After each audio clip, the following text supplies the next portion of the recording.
Topic है हमारा potential energy का। लास्ट टाइम हमने काइनेटिक एनर्जी डिस्कस कर लिया था, अब टॉपिक है मेरा पोटेंशियल एनर्जी।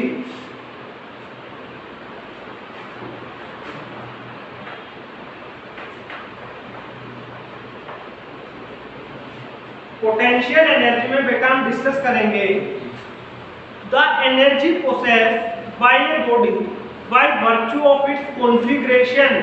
कॉन्फ़िगरेशन का मतलब क्या होता है, यहाँ उस बॉडी की शेप, साइज, हाइट के कारण जो एनर्जी पोसेस होगी, that energy is known as potential energy.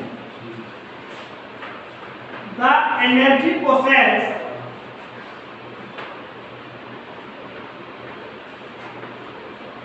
by a body by virtue of its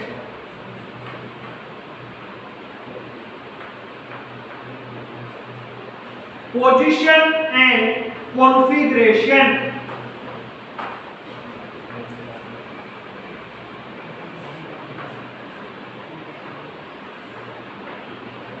किसी भी बॉडी की पोजीशन के कारण या कॉन्फ़िगरेशन के कारण जो एनर्जी प्रोसेस होती है, that energy is known as potential energy. Basically हम पोटेंशियल एनर्जी का फॉर्मूला पढ़ते हैं mgh, mass into gravity into height. अब देखो कोई भी बॉडी है, उसका मास तो चेंज होना से रहा। एक बार आपने जो बॉडी अज्यूम की है, उस बॉडी का मास क्या रहेगा, कांस्टेंट। ग्रेविटी की वैल्यू 9.8 फिक्स रहती है। तो जैसे जैसे हाइट चेंज होगी वैसे वैसे बॉडी की पोटेंशियल एनर्जी भी क्या होती रहेगी, हमारे पास चेंज होती रहेगी। तो एग्जांपल देखो, an apple hanging on a tree. कोई भी एप्पल है वो ग्राउंड से किसी हाइट पे हैंग करता है ट्री के ऊपर, तो ग्राउंड से कुछ ना कुछ हाइट है उसकी, तो उस एप्पल की क्या होगी, potential energy.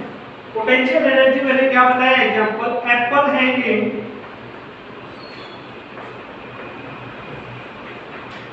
On a tree.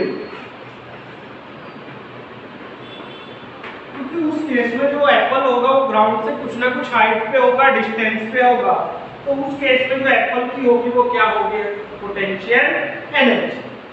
अब जो पोटेंशियल एनर्जी है, पोटेंशियल एनर्जी जो आप डैम बनाते हो, डैम में जो वाटर है वो रिजर्व करके रखते हो, तो उसकी भी कुछ ना कुछ क्या होती है, पोटेंशियल एनर्जी होती है। अब जो पोटेंशियल एनर्जी है उसका एक्सप्रेशन कैसे करेंगे देखो। अब पोटेंशियल एनर्जी भी काफी टाइप की होती है। ग्रेविटेशन के कारण पोटेंशियल एनर्जी होती है, जो उसको बोलते हैं हम ग्रेविटेशनल पोटेंशियल एनर्जी। जो स्प्रिंग है, आपने सभी ने देखा होगा, स्प्रिंग जिम वगैरह में देखा होगा। स्प्रिंग को जब हम ऐसे स्ट्रेच करते हैं तो स्प्रिंग की हाइट क्या हो जाती है, इंक्रीज हो जाती है। तो उसके अंदर कौन सी एनर्जी स्टोर हो जाती है, पोटेंशियल एनर्जी। या जो स्प्रिंग है आपने उसको क्या कर दिया, कंप्रेस कर दिया। आपने स्प्रिंग लिया और स्प्रिंग को दोनों तरफ से ऐसे क्या किया, कंप्रेस कर दिया, तो भी स्प्रिंग के अंदर पोटेंशियल एनर्जी क्या होगी, रिस्टोर होगी। जो स्प्रिंग के अंदर पोटेंशियल एनर्जी है उसको बोलते हैं elastic potential energy. Elastic potential energy क्यों बोलते हैं, वो उसकी इलास्टिसिटी के कारण होती है, खिंचाव के कारण होती है। स्प्रिंग स्ट्रेच होता है, किसके कारण स्ट्रेच होता है, इलास्टिसिटी के कारण। स्प्रिंग कंप्रेस होता है, किसके कारण कंप्रेस होता है, उसकी इलास्टिसिटी के कारण। तो एक्सप्रेशन हम कैसे फाइंड आउट करते हैं, देखो हमने कोई भी ब्लॉक ले रखे हैं, इस ब्लॉक का मास है, तो ब्लॉक का सारा वेट कहां शिफ्ट हो गया, डाउनवर्ड डायरेक्शन में, और वो वेट कितना है, mg। वेट कितना है, m इंटू जी। अब जो ब्लॉक के ऊपर अपवर्ड डायरेक्शन में न्यूटन के लॉ के अकॉर्डिंग फोर्स इक्वल अपोजिट होती है, तो अगर ये ब्लॉक रेस्ट पोजीशन में है तो हम कह सकते हैं कि F इक्वल्स टू m। ये सिचुएशन होगी। अगर मेरे पास ये ब्लॉक है, जो ब्लॉक स्टेशनरी स्टेट में है, रेस्ट की पोजीशन में है, इसके ऊपर कोई भी डिस्टरबेंस नहीं होगी, इसका मतलब जितनी फोर्स डाउनवर्ड डायरेक्शन में लग रही है ब्लॉक के ऊपर, उतना ही फोर्स ब्लॉक के ऊपर किस डायरेक्शन में एक्ट हो रहा है, अपवर्ड डायरेक्शन में एक्ट हो रहे हैं। बट नेट फोर्स तो ब्लॉक के ऊपर कितना है, 0। नेट फोर्स तो कितना है, 0। तो उस केस में मैं लिख दूंगा F equals to mg, force equals to mass into time. आप सभी ने वर्क डन का फॉर्मूला पढ़ा है। वर्क डन क्या होता है, force into displacement. We know that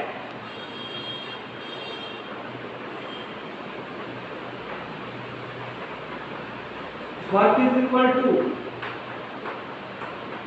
force into displacement. मैंने माना ऑब्जेक्ट ने कितना डिस्प्लेसमेंट किया, h। जब वो ग्रेविटी के अंडर फॉल हो रहे हैं, मैंने माना पहले ऑब्जेक्ट इस हाइट पे था, मैंने इसको फ्री फॉल छोड़ दिया तो ये आके ग्राउंड पे गिरे, तो इसने कितना डिस्प्लेस किया, मैंने मान लिया कितना डिस्प्लेस किया ऑब्जेक्ट ने,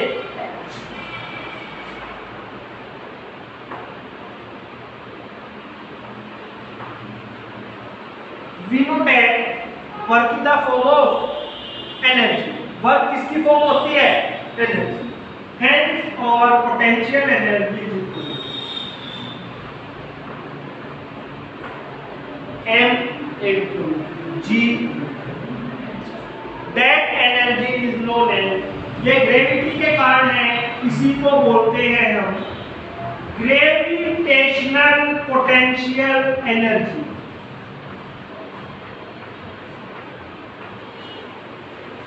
इसी एनर्जी का क्या नाम होता है हमारा, ग्रेविटेशनल पोटेंशियल एनर्जी। और फॉर्मूला क्या होता है ग्रेविटेशनल पोटेंशियल एनर्जी का, mgh, mass into gravity into.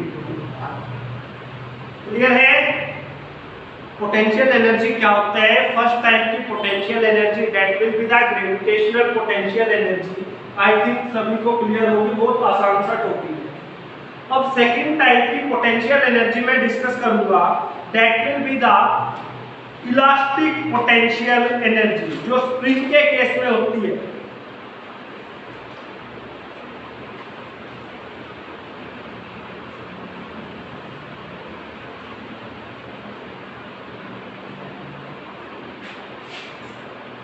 Second है इलास्टिक पोटेंशियल एनर्जी, इसको हम ये भी बोलते हैं potential energy of A spring.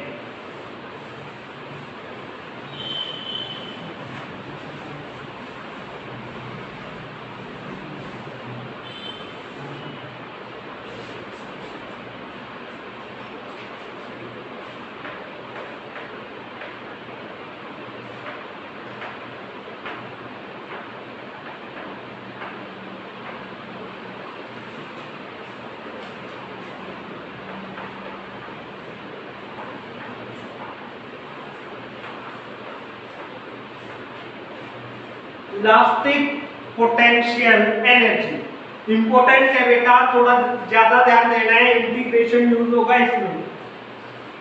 Initially मैंने क्या यूज किया, ये कोई भी बॉल है, इस बॉल के अंदर स्प्रिंग लगा हुआ है, यहां m मास का कोई भी ब्लॉक। ये नॉर्मल सिचुएशन में स्प्रिंग है कि इसके ऊपर कोई भी फोर्स अप्लाइड नहीं। नेक्स्ट स्टेप में मैंने क्या किया,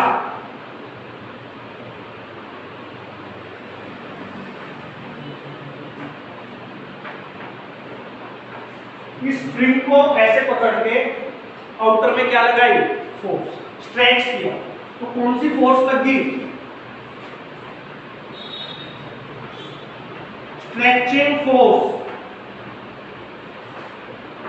कौन सा फोर्स लग गया स्प्रिंग के ऊपर, स्ट्रेचिंग फोर्स। मैंने स्प्रिंग को क्या कर दिया, स्ट्रेच कर। इससे नेक्स्ट स्टेप में मैंने क्या किया, बिल्कुल पास में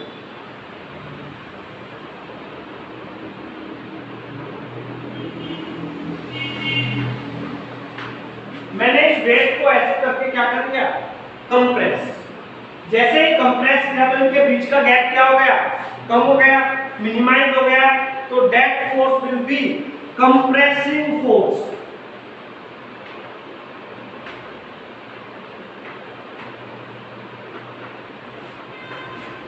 जो ये हमारी फोर्स होगी that force will be compressing force. समझ आया डायग्राम सबको? डायग्राम में क्या है, मैंने नॉर्मल सिचुएशन में स्प्रिंग लिया और m मास का स्प्रिंग क्या कर दिया, वेट लगा दिया। जैसे स्ट्रेचिंग फोर्स लगाई तो स्प्रिंग के जो पार्टिकल्स है वो दूर दूर हो गए। जैसे कंप्रेसिंग फोर्स लगाई तो स्प्रिंग के सोलेनॉइड फॉर्म है वो पास पास आ गए। अब मेरे को ये बताना है कि जब जो स्ट्रेचिंग फोर्स है या जो कंप्रेसिंग फोर्स है उस केस में स्प्रिंग के अंदर कितनी एनर्जी रिस्टोर हुई है। That energy will be in the form of elastic potential energy. देख सीधी सी बात है, F is directly proportional to x. F is directly proportional to x. आप जितना ज्यादा फोर्स अप्लाई करोगे उतनी ही ज्यादा ओरिजिनल पोजीशन से क्या होगी, डिस्प्लेसमेंट होगी। जितना कम फोर्स लगाओगे उतनी ओरिजिनल पोजीशन से स्प्रिंग के अंदर डिस्प्लेसमेंट की वैल्यू क्या होगी। क्लियर? तो F is directly proportional to x। Directly proportional के सिंबल को हटाने के लिए मैं एक कांस्टेंट लेके आता हूं F equals to kx। F equals to kx। Clear? अब देखो कई बार हम लेते हैं बुक में मिलेगा F इज इक्वल टू जो F एक्सटर्नल है तो माइनस ऑफ kx के इक्वल है। क्यों? क्योंकि जिस डायरेक्शन में हम फोर्स लगाते हैं पोटेंशियल एनर्जी उसके अपोजिट डायरेक्शन में क्या होती है, रिस्टोर होती है। क्यों रिस्टोर होती है? आप देखोगे स्प्रिंग को छोड़ोगे स्प्रिंग आपकी तरफ तो नहीं जाएगा, वापस उसी पोजीशन में जाएगा, तो वो एक एनर्जी रिस्टोर होती है, वो उसकी डायरेक्शन उससे अपोजिट होती है। तो उस केस में हम क्या ले लेते हैं, F is equal to minus of k। आप सिंपल लेके चलो F equals to k into x। Clear? अब देखो जब आपने F फोर्स अप्लाई किया है तो ये अपनी पोजीशन से कुछ ना कुछ क्या हुआ है, डिस्प्लेस। आपने फोर्स भी अप्लाई किया है और ये अपनी पोजीशन से डिस्प्लेस भी हुआ है। इसका मतलब कुछ ना कुछ क्या हुआ है, वर्क डन हुआ है। वो वर्क डन क्या होगा, फोर्स इनटू डिस्प्लेसमेंट। अगर हम स्मॉल फोर्स लगाएंगे तो डिस्प्लेसमेंट की वैल्यू भी क्या होगी, स्मॉल, और वर्क डन भी क्या होगा, स्मॉल। ज्यादा फोर्स अप्लाई करेंगे तो वर्क डन की वैल्यू भी क्या होगी, ज्यादा, और फोर्स की वैल्यू भी क्या होगी, ज्यादा। क्लियर? अब देखो जब मैंने स्मॉल फोर्स अप्लाई किया तो स्मॉल वर्क डन था, स्मॉल वर्क डन आ गया मेरा dw is equal to f into dx। dw is equal to f into dx। F की वैल्यू क्या आई है,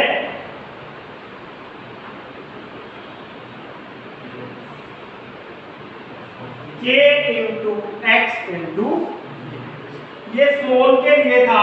अगर मेरे को होल सिस्टम के लिए कैलकुलेट करना हो तो क्या करूंगा मैं, इंटीग्रेशन। क्या करूंगा मैं, integration. Integrating both side,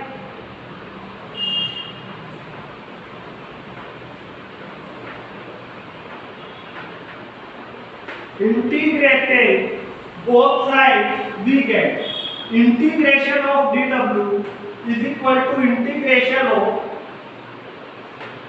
kx into dx।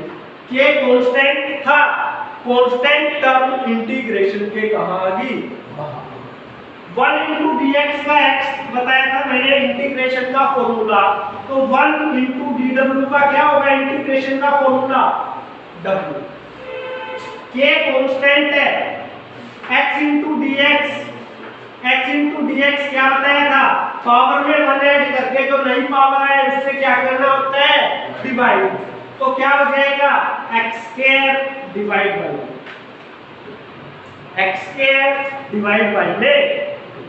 तो potential work in the form of energy, तो potential energy of the spring is equal to half into k into x का square. That will be the elastic potential energy of the spring. जो भी spring है उस spring की elastic potential energy क्या है आपके पास, हाफ k x स्क्वायर। यहां तक एक बार मैसेज करें, सबको समझ आया, क्या प्रॉब्लम रहेगी क्या नहीं रही, मैसेज करें बेटा।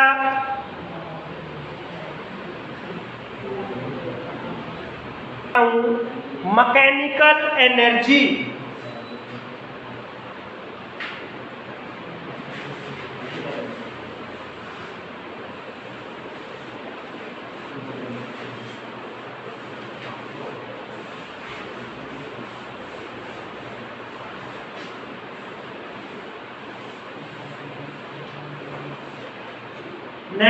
टॉपिक है मेरा मैकेनिकल एनर्जी।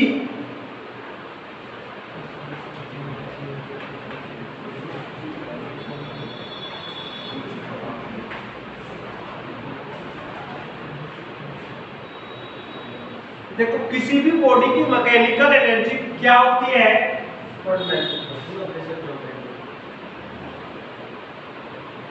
मैकेनिकल एनर्जी क्या होता है, it is the sum of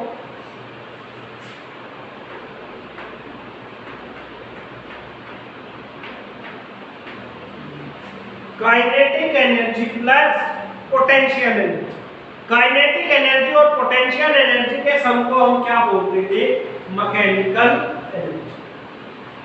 kinetic energy plus potential energy is always equal to mechanical energy. एक एक्सप्रेशन करूंगा मैं, शो दैट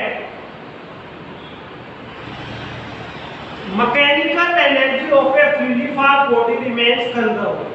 चाहे किसी भी पॉइंट पे आप मैकेनिकल एनर्जी कैलकुलेट करो, वो हर एक पॉइंट पे क्या आएगी, सेम आएगी फ्रीली फॉल बॉडी की। कैसे, देखो मैंने एक चौक लिया किसी एच हाइट पे और चौक को छोड़ दिया, तो जैसे ही चौक एच हाइट से लेके ग्राउंड पे गया है, आप किसी भी पॉइंट पे मैकेनिकल एनर्जी कैलकुलेट करो, हर पॉइंट पे मैकेनिकल एनर्जी की वैल्यू क्या रहनी चाहिए, सेम।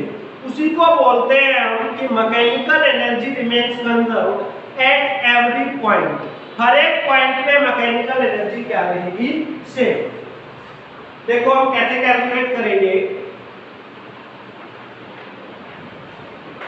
इनिशियली मैंने माना कोई भी बॉल है, the ball is lying at A height h, ये एक पॉइंट पे है बॉल। कुछ टाइम के बाद इस बॉल ने x डिस्टेंस कवर किया, फ्रीली फॉल आई, तो जब ये B पॉइंट पे थी तो इसने कितना डिस्टेंस कवर किया आपसे, x। तो ग्राउंड से कितनी सिचुएशन पे बच गई है, कितनी हाइट पे बच गई, h minus, and finally reaches to at point. तो we have to prove that कि ए पॉइंट पे भी मैकेनिकल एनर्जी उतनी है, बी पॉइंट पे भी मैकेनिकल एनर्जी उतनी है, और सी पॉइंट पे भी मैकेनिकल एनर्जी उतनी है। हर पॉइंट पे हमें प्रूव करना है कि मैकेनिकल एनर्जी की वैल्यू क्या रहेगी, सेम रहेगी। वो हम कैसे प्रूव करेंगे, देखो 4.8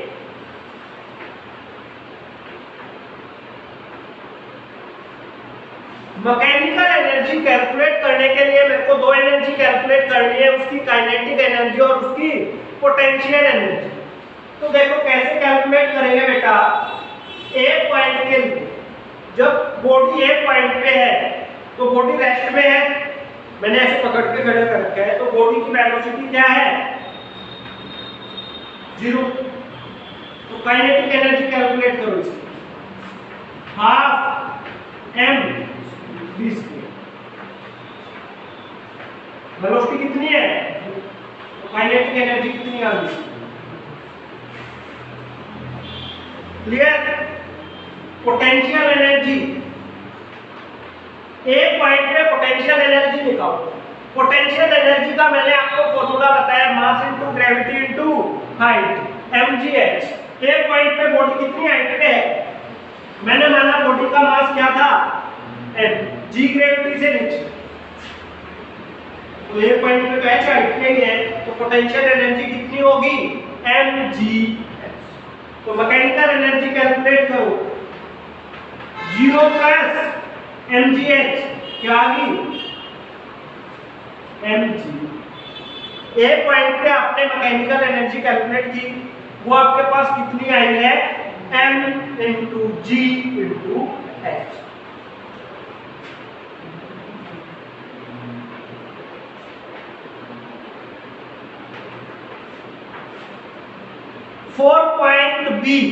बी पॉइंट पे आ जाओ।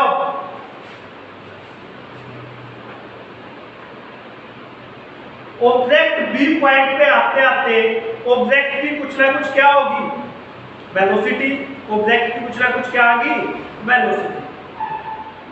Now initial velocity will be converted into final velocity. देखो पोटेंशियल एनर्जी कैलकुलेट करो बी पॉइंट पे। बी पॉइंट पे ऑब्जेक्ट आके ग्राउंड से कितनी हाइट पे रहेगा, h minus x। Potential energy का फॉर्मूला लगा दो mg into h minus. B point पे आपने पोटेंशियल एनर्जी क्या कर ली, कैलकुलेट। बी पॉइंट पे आपने पोटेंशियल एनर्जी को क्या कर लिया, कैलकुलेट। काइनेटिक एनर्जी क्या होगी,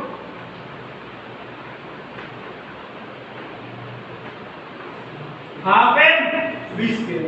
बट आपको v की वैल्यू तो नहीं पता कि किस वेलोसिटी से आई है, तो देखो हम इक्वेशन ऑफ मोशन यूज करेंगे।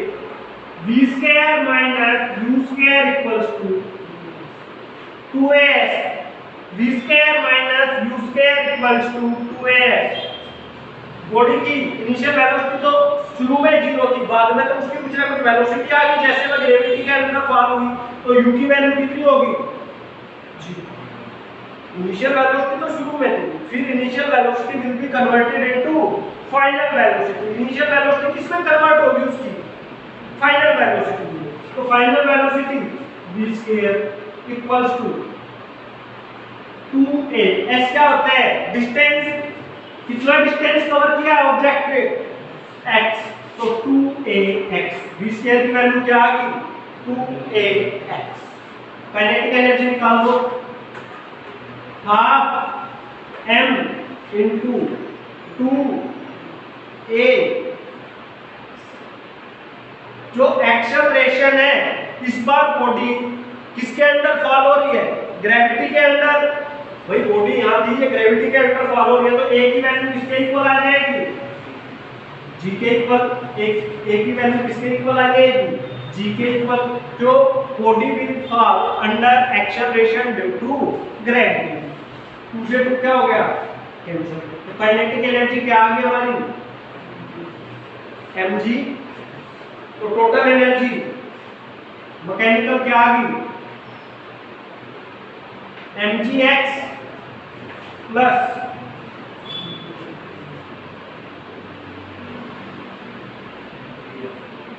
mgh minus mgx। mgx से mgx क्या हो गया, कैंसिल। तो बी पॉइंट पे मैकेनिकल एनर्जी कितनी आई है हमारी, mgh। बी पॉइंट पे मैकेनिकल एनर्जी कितनी आ गई, mgh। क्लियर। एट पॉइंट सी,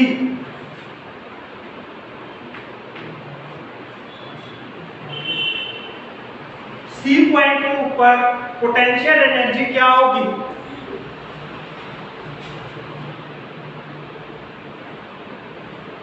जो भी बॉडी है मेरे को कैलकुलेट करना है at point C. C point पे पोटेंशियल एनर्जी, बॉडी तो ग्राउंड के ऊपर आ गई। जब बॉडी ग्राउंड के ऊपर आए तो हाइट तो है नहीं बॉडी की, हाइट 0, mg, h की value 0, 0 into something 0, then potential energy of the body will be 0। Kinetic energy calculate करो,